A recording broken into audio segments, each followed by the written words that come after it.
Chapter 8. Safe Driving Tips for Everyday Driving. Use seatbelts and child restraints. Before you drive, always fasten your seatbelt or belts and make sure all your passengers are using seatbelts or child restraints. Studies have shown that if you use seatbelts, your chances of being hurt or killed in a traffic crash are greatly reduced. Seatbelts should always be worn with the lap belt low and snug across the hips and the shoulder belt across the chest. Shoulder belts should never be placed under the arm or behind the back. If your vehicle has a two-part seatbelt system, be sure to wear both the lap and shoulder belt. Seatbelts should be worn even if your vehicle is equipped with airbags. While airbags are good protection against hitting the steering wheel, the dashboard, or windshield, they do not protect you if you are hit from the side or rear, or if the vehicle rolls over. An airbag will not keep you behind the wheel in these situations. An unrestrained or improperly restrained occupant can be seriously injured or killed by a deploying airbag. The National Highway Traffic Safety Administration recommends drivers sit with at least 10 inches between the center of their breastbone and the center of the steering wheel. Children, 12 and under, should always ride properly restrained in a rear seat. Never put a rear-facing infant restraint in the front seat of a vehicle with a front passenger airbag. If you need more information about child seat safety, contact Department of Transportation, Highway Safety Division at the following website: http://modot.gov/,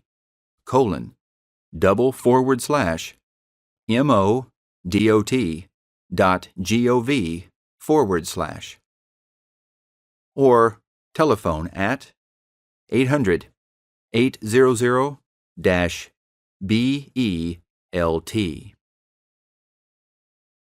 Seatbelts. It's the law. Missouri law requires the operator and front seat occupants of all passenger vehicles to wear a properly adjusted and fastened seatbelt. However, all passengers accompanying an intermediate driver license holder must be properly restrained. Child Passenger Restraint Law. This law requires children of certain ages, weights, and heights to be restrained by a child passenger restraint system, a booster seat, or safety belt when transported in any motor vehicle other than a public carrier for hire or school bus. Age, weight, and height classifications. Less than 4 years old. Children less than 4 years old, regardless of weight, shall be secured in a child passenger restraint system appropriate for that child. Less than 40 pounds. Children weighing less than 40 pounds, regardless of age, shall be secured in a child passenger restraint system appropriate for that child. Less than 8 years old, or 80 pounds, or under 4 feet 9 inches. Children at least 4 years of age but less than 8 years of age, who also weigh at least 40 pounds but less than 80 pounds, and are also less than 4 feet 9 inches tall, shall be secured in a child passenger restraint system or booster seat appropriate for that child. Children at least 8 years old, greater than 80 pounds, or taller than 4 feet 9 inches. Children at least 8 years old, at least 80 pounds, or children more than 4 feet 9 inches tall shall be secured by a vehicle safety belt or booster seat appropriate for that child.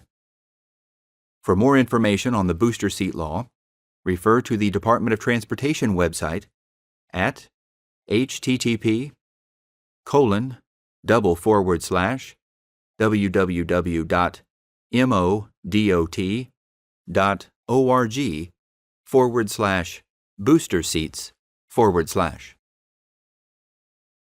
Defensive driving. To avoid making mistakes or being in a crash because of someone else's mistake, you must drive defensively. As a defensive driver, you should keep your eyes moving. Notice what is happening ahead of you and on the sides of the road, and check behind you through your mirrors every few seconds. Pay special attention to oncoming vehicles. Many head-on collisions occur by distracted drivers crossing the center line. As a defensive driver, you should expect other drivers to make mistakes and think what you would do if a mistake does happen. For example, do not assume that a vehicle coming to a stop sign is going to stop. Be ready to react if it does not stop. Never cause a crash on purpose, even if a pedestrian or another vehicle fails to give you the right of way. Do not rely on traffic signals or signs to keep others from crossing in front of you. Some drivers may not obey traffic signals or signs. At an intersection, look to the left and right, even if other traffic has a red light or a stop sign. Proper posture while driving. The way you sit and hold the steering wheel affects your driving. Good posture can help you stay alert and in full control of your vehicle. Sit with your back straight, upright, and relaxed against the seat. Move your seat close enough so you can easily reach the pedals, but far enough away that your elbows are in front of you when you hold the steering wheel. Keep both feet within reach of the floor controls. Keep both hands on the steering wheel. Steering. Use a proper grip. Place your left hand between the 7 and 9 o'clock positions and your right hand between the 3 and 5 o'clock positions on the steering wheel. This position is comfortable and allows you to make most turns without taking your hands off the wheel. Look well down the road, not just at the road in front of your vehicle. Look for traffic situations where you need to steer or slow before you get to them. When turning corners, turn the steering wheel using the hand-over-hand technique. Do not turn the wheel with just the palm of one hand, because you could lose control. When you complete a turn, straighten out the steering wheel by hand. Steering wheel locking device. Never turn your vehicle's ignition key to the lock position while your vehicle is still in motion. This will cause the steering wheel to lock if you try to turn the steering wheel, and you will lose control of your vehicle. Following other vehicles. Be sure to keep a safe distance between your vehicle and the vehicle in front of you. You need a safe distance to stop or turn to avoid a crash. Rear-end crashes are very common. They are caused by drivers who follow too closely and cannot stop in time when the vehicle ahead suddenly stops. 3-second rule. A good way to measure your safe following distance is to use the 3-second rule. Choose an object near the road ahead, like a sign or telephone pole. As the vehicle ahead of you passes it, count slowly. 1001, 1002, 1003. If you reach the object before you finish counting, you are too close to the vehicle ahead. Space behind. It is not always easy to maintain a safe distance behind your vehicle. However, you can help keep the driver at a safe distance by keeping a steady speed and signaling in advance when you slow down. Follow these safety tips. Try to find a safe place out of traffic to stop and pick up or let off passengers. If you want to parallel park and there is traffic coming behind you, put on your turn signal, pull next to the space, and allow vehicles to pass before you park. When you have to drive so slowly that you slow down other vehicles, pull to the side of the road when it is safe to do so and let them pass. There are turnout areas on some 2-lane roads you could use. Other 2-lane roads sometimes have passing lanes.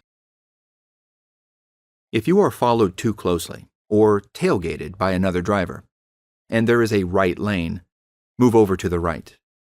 If there is no right lane, wait until the road ahead is clear and then reduce speed slowly.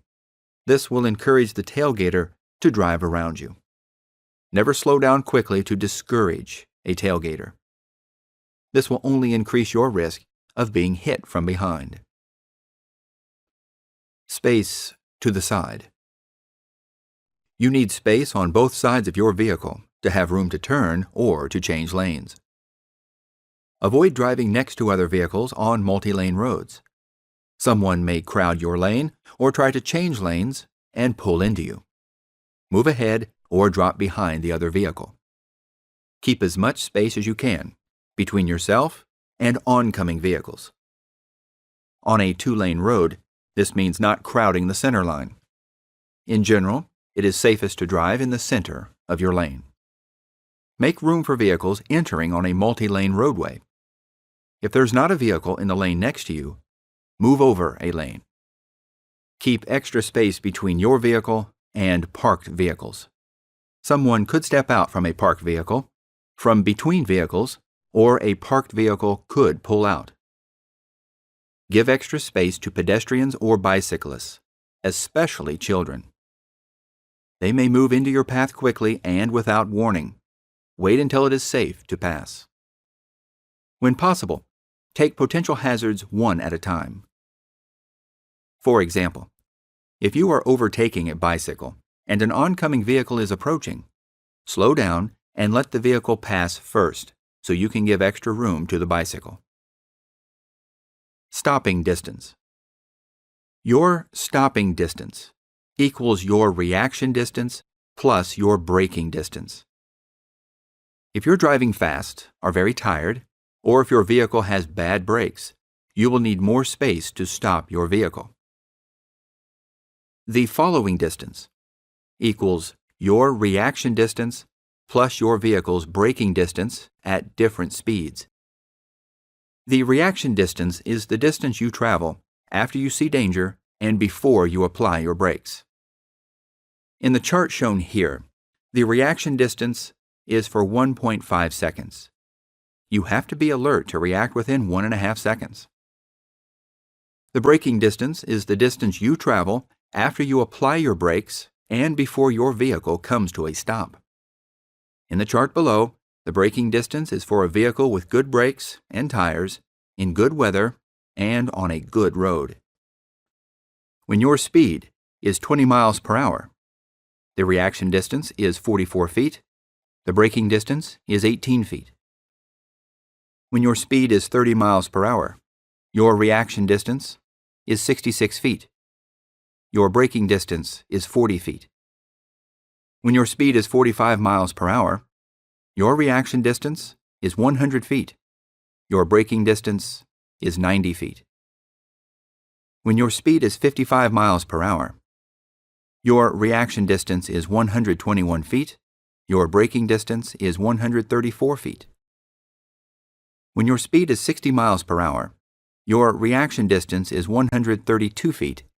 Your braking distance is 160 feet. When your speed is 65 miles per hour, your reaction distance is 143 feet. Your braking distance is 188 feet. When your speed is 80 miles per hour, your reaction distance is 176 feet. Your braking distance is 284 feet. Letting others know what you're doing. Generally, other drivers expect you to keep doing what you're doing. You must warn them when you're going to change direction or slow down. This will give them time to react to what you do. Signal when you change direction. You should use your turn signals before you change lanes. Turn right or left, merge into traffic, or park. Get into the habit of signaling every time you change direction. Signal even when you do not see anyone else around. It is easy to miss someone who needs to know what you are doing. Signal as early as you can. Try to signal at least 100 feet before you make your move. If there are other streets, driveways, or entrances between you and where you want to turn, wait until you have passed them to signal. If another vehicle is about to enter the street before you and where you plan to turn, wait until you have passed it to signal your turn. After you have made a turn or lane change, make sure your turn signal is off. After small turns, the signal may not turn off by itself. Turn it off if it has not clicked off by itself.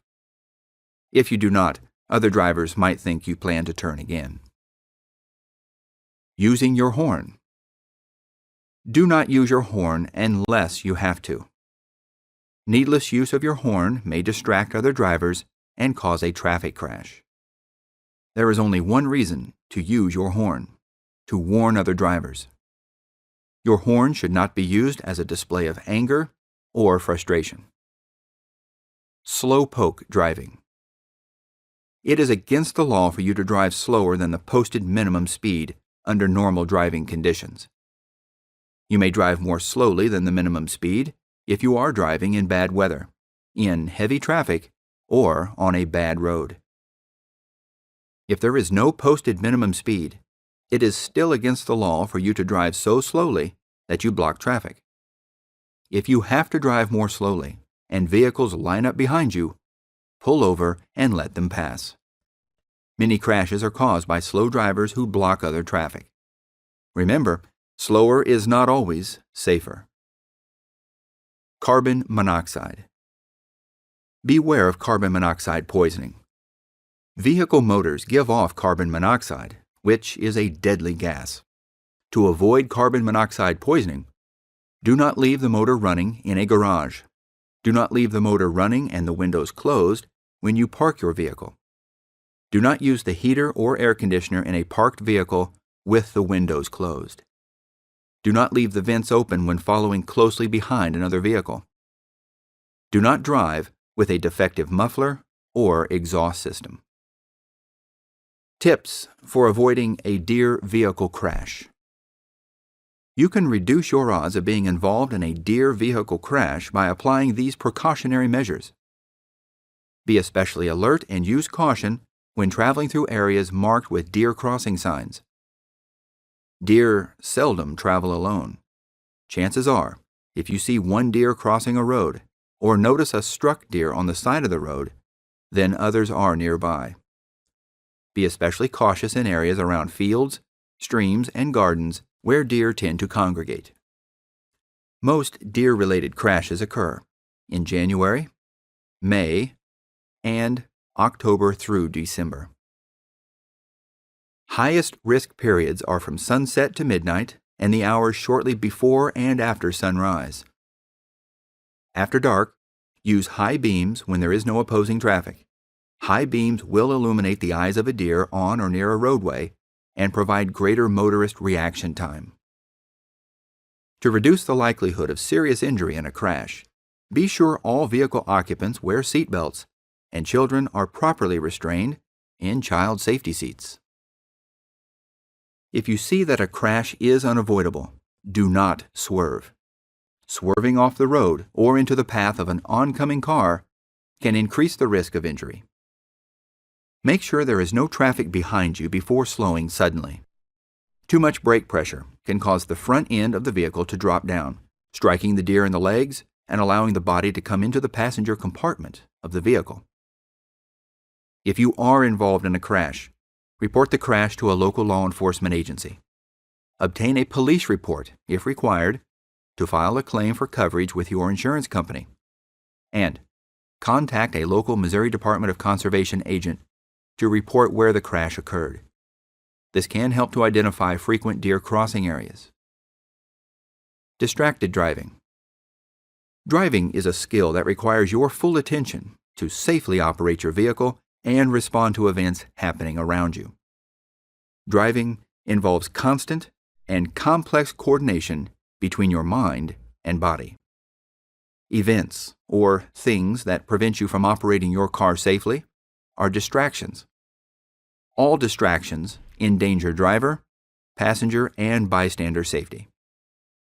These types of distractions include, but are not limited to, texting, using a cell phone or smartphone, eating and drinking, talking to passengers, adjusting a radio, CD player, or MP3 player, grooming, reading, including maps, watching a video, surfing the internet, using a navigation system. Because text messaging requires visual, manual, and cognitive attention from the driver, it is by far the most high-risk distraction. It is against the law for any person 21 years of age or younger to read, write, or send a text message or electronic message while operating a vehicle. Are you being driven to distraction? What do children, friends, and pets all have in common? All can be a dangerous distraction to you while you are driving. Teach your young children that driving is an important job and that you must concentrate when you are behind the wheel. If you need to attend to your children, pull over to a safe place. Don't try to handle children while you are driving. A carload of friends can be very distracting with loud talking, arguing over music selections, or horseplay. Arguments and other disturbing conversations should be held in a safe, appropriate place, not while you are driving in your vehicle. A loose pet in a moving vehicle can be very dangerous. Properly secure your pet in a pet carrier, portable kennel, or specially designed pet harness when you are driving. Never allow your pet to sit on your lap while you are driving your vehicle. Turning dials can turn your head. Making destination entries on an in-vehicle navigation system, radio surfing for a good song, or adjusting your vehicle's climate controls are distracting activities that can put you in danger of a vehicle crash or near crash. The availability of in-vehicle internet and email access from cell and smartphones and other portable devices are adding distractions that increase your risk of a crash if you engage in these activities while driving. Adjust vehicle's controls, climate controls, mirrors, radio, the seat, etc., before you begin to drive. Check your email, voicemail, and any other portable devices you have before you begin driving or when you reach your destination. Place an auto-reply message on your cell phone stating that you are driving and we'll call them back later. Take advantage of normal stops to adjust controls. Ask your passengers to adjust the radio, the climate control, the navigation system, etc., for you. Looks can kill. Looking out your window at what you are passing while you are driving can be a distraction if you are concentrating on getting a good look at a crash scene, a vehicle pulled over by law enforcement, a scenic view, a billboard advertisement, street names and addresses, and construction work. Always focus on your driving. It is crucial that you remain alert while on the road to arrive at your destination safely. Tire pressure. Prior to entering the vehicle, check the tire pressure using the recommended PSI, or pounds per square inch, located in the vehicle owner's manual or the driver's side door jamb of the vehicle. Use a tire pressure gauge to check your PSI.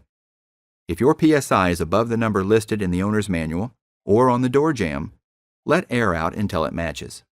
If below, add air, or have a tire professional help you until it reaches the proper number.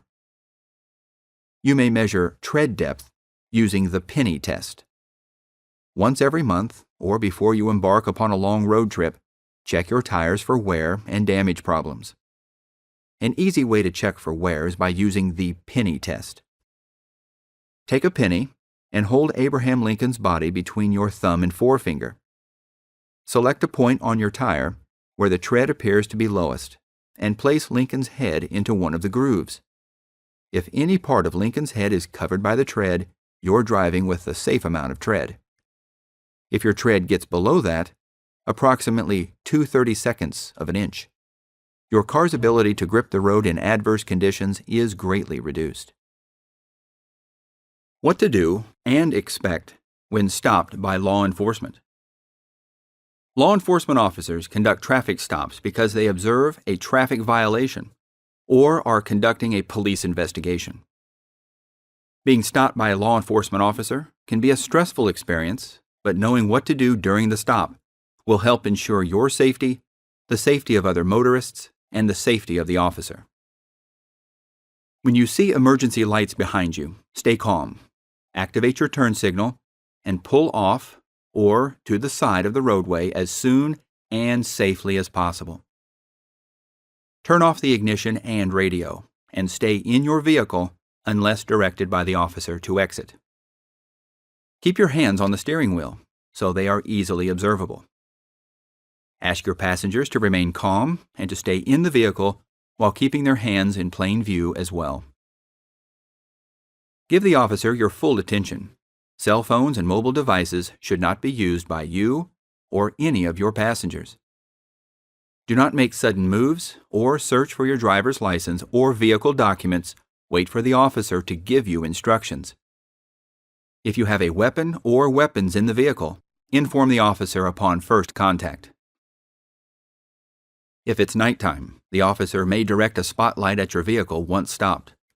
To assist with visibility, turn on your interior lights as soon as you stop to help the officer see inside your vehicle.